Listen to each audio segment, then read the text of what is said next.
కంసుని చెవిలో ఆ ఆకాశవాణి వాక్కులు నిరంతరము మారుమ్రోగుతూ ఉంటాయి. నిద్రాహారాలు దూరమయ్యి ఊహలు పరంపరలు లేచి హృదయంలో చింతలు కలుగజేస్తూ ఉంటాయి. ఒకరోజు ఒక యుగంగా తోస్తుంది అతనికి. దేవకి కొన్నాళ్లకు గర్భవతి అయి కాలం గడుస్తూ ఉండగా ఒక కీర్తివంతుడైన పుత్రుని కంటది. ఇచ్చిన మాట ప్రకారం వసుదేవుడు సత్యవాది కనుక ఆ పుట్టిన శిశువుని తెచ్చి కంసుడికి ఇస్తాడు.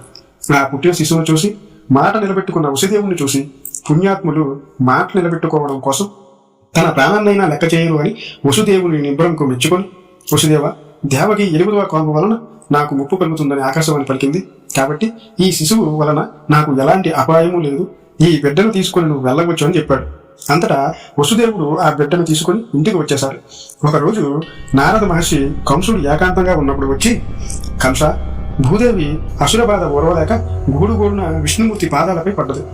ఈ సంగతి నువ్వు ఎరగవేమో.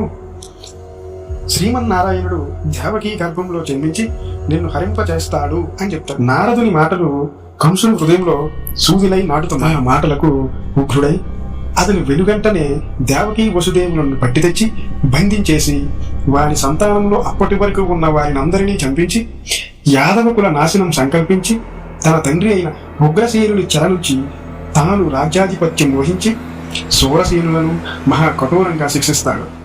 తగదన్న వారి తలలు తెగిస్తాడు. వలదన్న వారు చావు చూస్తారు. కంసుడు అంతటితో ఆగక అనేక రాజ్యాలతో, రాజులతో, రాక్షసత్వాలతో స్నేహం కుదుర్చుకున్నాడు. కంసుని చేష్టలకు ఓర్వలేక యాదవులు, కురు, పాంచాల, కేకేయ, సాల్వ, విదర్భ, నైషద, విదేశ కోశలాది రాజ్యాలు వలసపోయాయి. ఆ అక్రూర రాజులు కొందరు గత్యంతరము లేక కంసుని ఆజ్ఞకు లోబడి అతని వద్దే ఉండిపోయారు. అనంతరము దేవకీదేవి పుత్రులను కన్నప్పుడల్లా వారందరినీ కంసుడు చంపిస్తూ ఉన్నాడు. ఆమె మరలా గర్భవతి. విష్ణువు ఆదేశానుసారంగా యోగమాయ వెనువెంటనే వచ్చి దేవకీ గర్భస్థ పిండమును ఆకర్షించి అక్కడి నుంచి పోయి రోహిణీ గర్భంలో ప్రవేశపెట్టింది. దేవకి గర్భస్రావమయ్యింది అని ప్రజలందరూ అనుకున్నారు. కంసుడు ఆ విషయం తెలుసుకొని చాలా సంతోషించాడు. కంసుని అరాచకాలు మితిమీరిపోయాయి. ప్రజలు క్రోధంతో రగిలిపోతున్నారు. దేవకి మరలా గర్భవతి అయింది. దేవకి మరలా గర్భవతి అగుట కంసుడు విని అట ఇది 8వ కాన్పు. ఆకాశవాణి మాటలను నారద మహర్షి విశదీకరించాడు కదా, ఈ కాన్పు నాకు ప్రాణ సంకటం అవటం నిజం. ఎప్పుడు శిశువు ఉదయిస్తాడో, ఎప్పుడు ఏమవుతుందో తెలియట్లేదు అతనికి. దినం ఒక గండంగా గడుస్తుంది. నిద్రహారాలు లేవు. ఒకనాటికి మనశ్శాంతి కలగదు. 8 ఏళ్లుగా భయం కంసుడిని వెన్నాడి తరుముతూనే ఉంది. ఇక సహింపరాదు. దేవికను కలి తేరిస్తే కానీ నాకు మనశ్శాంతి ఉండదు అని నిశ్చయించుకొని ఖడ్గము చేత పట్టుకొని చెరసాలకు పోయి దేవకి ఎదుట నిలబడ్డాడు. దేవకి లేచి రామ అని పిలిచింది. ఆ మాటలకు అతని కౌర్యం చల్లారిపోయింది. ఆమె ముఖం చూసిన వెంటనే అతని తలంపులు మారిపోయాయి. ఆమె మిక్కిలి గర్భవతిగా ఉంది.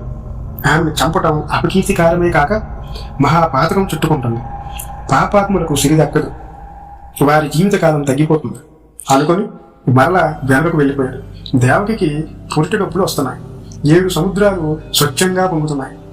పుష్పవృష్టి కురుస్తుంది. హోమాగ్నులు ప్రజ్వలిస్తున్నాయి. పక్షులు మధురంగా రాగాలు తీస్తున్నాయి. దేవకి వసుదేవులు కంసుని కోటలో భూగర్భంలో బందీ అయి ఉన్నారు. చలిచీమలు కూడా అక్కడికి వెళ్ళలేవు. దేవకి పరిస్థితిని కంసులకు చెరకాపురులు తెలియజేశారు.